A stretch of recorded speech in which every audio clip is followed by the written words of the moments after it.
जय हिंद, जय भारत, जय महाभारत।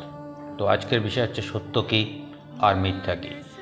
এখন সত্য কি আর মিথ্যা কি, অর্থাৎ সত্য আর মিথ্যার মধ্যে পার্থক্য কি আছে, এটা জানার আগে আমাদের যেটা জানতে হবে সেটা হচ্ছে জ্ঞান আর অজ্ঞান কি।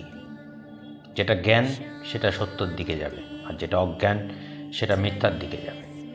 এখন এই জ্ঞান আর অজ্ঞান এর মধ্যে যদি আমরা বিচার করতে যাই, তাহলে যেটা সবার আগে প্রথমে মনে রাখতে হবে যে জ্ঞান আর অজ্ঞান এই দুটোর মধ্যে পার্থক্য তৈরি করতে গেলে আমাদের যেটা লাগবে সেটার নাম হচ্ছে চেতনা।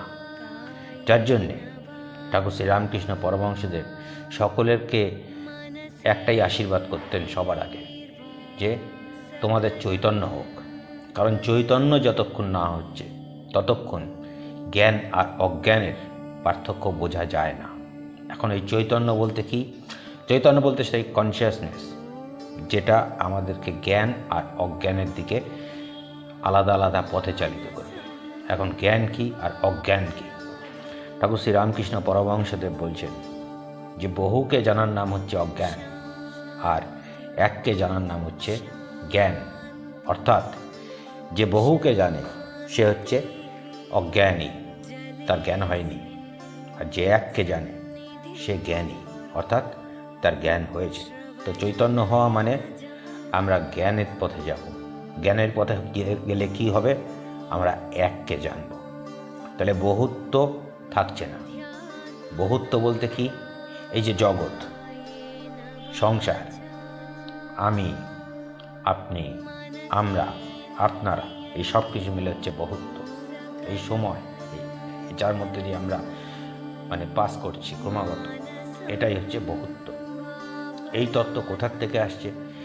আসছে আদি শঙ্করাচার্যের যে অদ্বৈতবাদ বা নন ডুয়ালিজম, যেখানে বলা হচ্ছে জগৎ মিথ্যা ব্রহ্ম সত্য।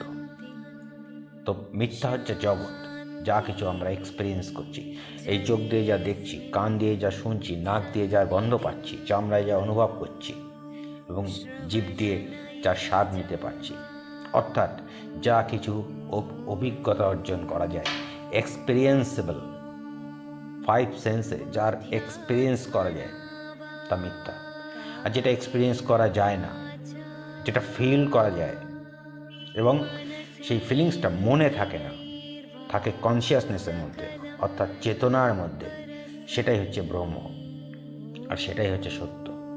তো সত্য কি? ব্রহ্ম সত্য। আর মিথ্যা কি? জগৎ মিথ্যা।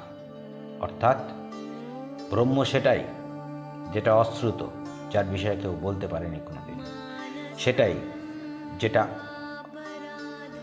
অব্যক্ত, যাকে ব্যক্ত করা যায় না, যা অদৃশ্য, যা দেখা যায় না, এবং যার অনুভব অপরকে দেওয়া যায় না, নিজেকে অনুভব করতে হয়, সেটাই হচ্ছে ব্রহ্ম, আর সেটাই হচ্ছে সত্য। তো ব্রহ্ম সত্য, জগৎ মিথ্যা। অর্থাৎ আমরা যা কিছু দেখছি, এভরিথিং সব টেম্পোরারি, মিথ্যা। এক বছর থাকতে পারে, 2 বছর থাকতে পারে, 100 বছর থাকতে পারে, 1000 বছর থাকতে পারে, 1000 কোটি বছর থাকতে পারে, কিন্তু তারপরে আর নেই। এই যে নেই, যার অস্তিত্ব সংকট থাকে, সেটাই মিথ্যা। আর যার অস্তিত্ব সংকট নেই, যা চিরকালে, সেটাই সত্য। তাই বলা হচ্ছে ব্রহ্ম সত্য, জগৎ মিথ্যা।